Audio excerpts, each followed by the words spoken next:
Yeah, Breath of the Wild 2 trailer. Wait, that's Smash Ganon's model. What? Wait, they're gonna kill him. Wait, is this like another Smash villain? Wait, Dr. Egg. Holy shit, if it's Dr. Eggman, I swear to God. Wait. Who the fuck is... Kazuya?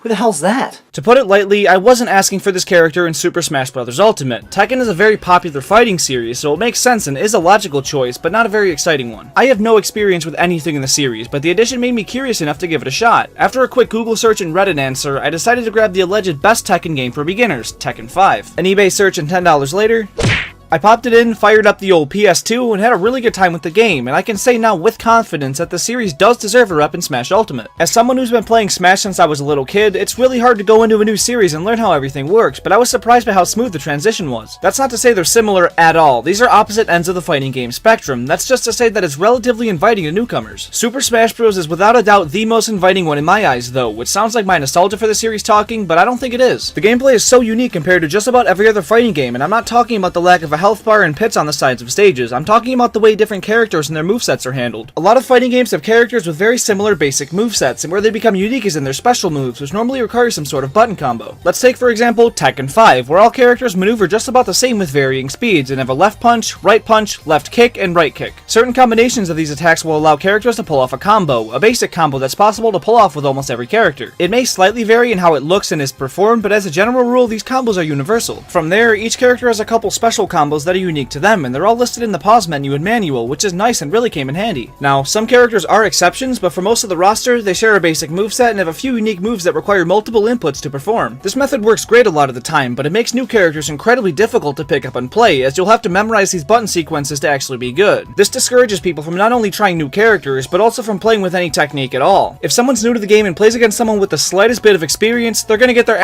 asses handed to them, which is how it should be, but if they never see what these special combos are, they won't be able to get much better through continued play. I played over 20 matches in arcade mode as Kazuya and didn't discover any of these combos in that time. After calling it a day in that mode, I briefly looked at the manual, figured out how to perform these unique combos, and my play improved drastically in minutes. I know you can just pause the game and learn the combos from the menu. I'm not saying it's impossible to learn them and get better at this game. I'm just saying the key to being good at the game is obscured from the player unless it's sought out. This key information not being clear to the player leads normies directly to button mashing, which doesn't work all too well, but is the last thing a fighting game should encourage you to do. I'm not putting the game down for that at all. If someone wants to get better at the game and uses the resources available to them, they'll be just fine. It just makes the barrier for entry a bit higher, and you know, that's not the worst thing. The biggest real downside is that it locks people into one fighting series. When you learn combos to a couple characters in a game like Mortal Kombat, why would you play a Tekken game? So you have to take the time to learn entirely new characters, movesets, mechanics, and physics? No thanks. If fighting games like that are your thing, more power to you. There's so many gratifying combos to master, but most people will just stick to one. Smash Bros, to be fair, does lock many players into its series too, as it's unique to every other fighting game in just about every regard, but the barrier for entry is so much lower, and because of that, it is the most inviting fighting game. Easy to pick up, tough to master. Smash Bros lays everything out right in front of you and says, good luck, no button sequences or anything. Each character has an entirely unique moveset, for the most part, but they're all controlled just about the same. Rather than a few buttons being pressed in the right order triggering a special attack, the B button plus a direction activates your different special attacks, and the same goes for your basic attacks. But even the basic attacks aren't universal. It may be a punch for Mario, but it's a sword swing for Link and a kick for Yoshi. These basic attacks are way more personalized to the character and aren't just generalized to a left and right punch. It's what these iconic characters would actually do as a basic attack. While grabs, throws, and shields are all universal, all the rest of each character's moveset is totally unique, but mapped to the exact same buttons. A down air for King K. Rool looks like this, and a down air for Sonic looks like this. Once you've learned how to activate all your character's moves, you can do the exact same for every other character and discover all their unique abilities with ease. Each moveset takes a lot of getting used to, but getting used to them is a lot of fun. It's not just sitting there memorizing button combos, it's fighting CPUs and learning what moves work best for different situations. It's awesome. Anytime a new character is dropped, I just update the game, play matches them offline, and in 3 minutes, I know their entire moveset and have a decent idea of what it takes to play as them. I'm not automatically good as them, I'm no zero, but I have a pretty solid feel for the character's moveset in that time, and the same can't be said for Tekken. That's not that big a deal though, because once you learn a character's moves in Tekken, it's a hell of a time to destroy your opponents, and it feels incredible to pull off a sweet combo. And you know, the game works surprisingly well in the third dimension. It feels like a 2D game, but you can sidestep and the camera adjusts accordingly in an instant to make the transition as smooth as possible. It doesn't get in the way of anything at all, and only enhances useless things in my opinion. You know what sucks though? You can't use these damn sticks to play the game, you have to use the D-pad. Really? This is a PS2 game, there's two perfectly good sticks right there, but nope, I've got to play with these crappy little buttons instead. Even the menu can't be navigated with the stick, it's like they aren't even there. The menus are pretty weird otherwise too, like when you go to quit, it asks if you're sure, and rather than clicking X for yes or circle for no, you have to click the right direction to change the no to yes, then click X, and that just felt strange to me, not sure why I mentioned it though. Anyways, I get that a game like this probably works better with a D-pad, but why not make the sticks an option? It might make things a bit clunkier, but throw those controls in and let me realize that they stink on my own. That's really the only annoyance I had in my experience with the game, and it's so minuscule that it's not worth punishing the game for. Just from the start of my first fight, I knew I was in for a treat. These little cutscenes that play before each match are a really nice touch and only add to the epic feeling of these battles. Smash Bros. Tried to hype up the one-on-one matches more in Ultimate by making the camera zoom in on the final kill and the stock count show up each time someone dies, but those don't do a whole lot. Now if they added something like this, that would be epic. It would just take a couple voice lines, a few universal ones, and a couple for specific matchups, and it would make them so much cooler. Imagine a more cinematic opening where Cloud walks on a stage and says something badass from the game, and Bowser does some aggravated grrrr. And one of the custom ones could be Sonic running on the stage saying, "I'll show you, Egghead," and Eggman's like, "Get a load of this." Please add Eggman to Smash. Do it.